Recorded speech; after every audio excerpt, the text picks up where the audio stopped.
அதாவது போர் காரணமா இத்தனை ஆயிரம் கோடி நஷ்டமா? டன் கணக்குல தேங்கி போன மாம்பழக்கூழ். சுமார் 4 லட்சம் டன் அளவிற்கு பழக்கூழ்கள் உற்பத்தி செய்யப்பட்டு போர் பதற்றத்தினால் ஏற்றுமதி செய்ய முடியாமலும் இந்த பழக்கூழ் தொழிற்சாலையிலேயே தேக்கமடைந்துள்ளது. இதனால் சுமார் 2000 கோடி அளவிற்கு பழக்கூழ்கள் தேக்கமடைந்துள்ளன. இந்த தொழிற்சாலைகளுக்கு பெரும் இழப்பை ஏற்படுத்தியுள்ளது. எங்கேயோ போர் நடந்தாலும் நம்ம ஊர்லயும் பாதிப்பு இருக்கு.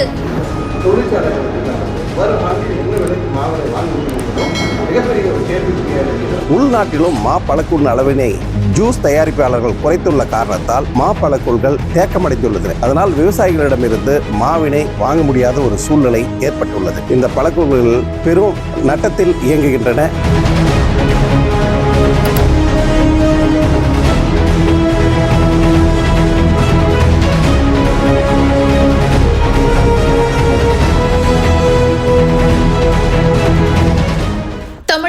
கிருஷ்ணகிரி மாவட்டத்துல 50,000 ஹெக்டேர் பரப்பளவுல ஆண்டுதோறும் 8 லட்சம் டன் மாங்கனிகள் உற்பத்தி செய்யப்படுது. மாம்பழ பழச்சாறு தயாரிக்கிற ஆலைகள் மூலியமா இத வெளிநாட்டுகளுக்கு ஏற்றுமதியும் பண்ணுவாங்க. இது மூலமாவே 3500 கோடி ரூபாய் வர்த்தகம் நடக்கும் அப்படின்னு சொல்லப்படுது.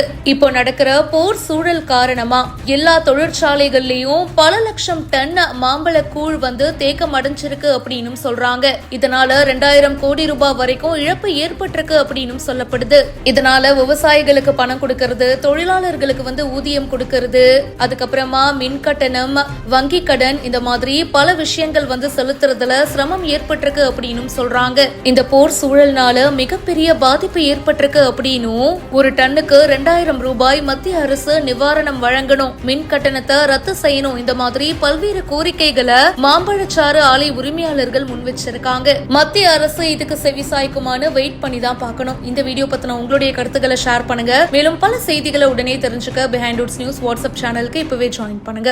சமூகத்தில் அடிப்படை வசதிகள் கூட இல்லாமல் கஷ்டப்படும் நபர்களை தேர்வு செய்து அவர்களது வாழ்க்கையில் மாற்றத்தை உருவாக்க பிஹைண்ட் வூட்ஸின் சமூக நிகழ்ச்சி. உங்கள் பகுதியில் உதவி தேவைப்படும் நபர்களின் விவரங்களை இந்த வாட்ஸ்அப் எண்ணிற்கு அனுப்புமாறு கேட்டுக்கொள்கிறோம்.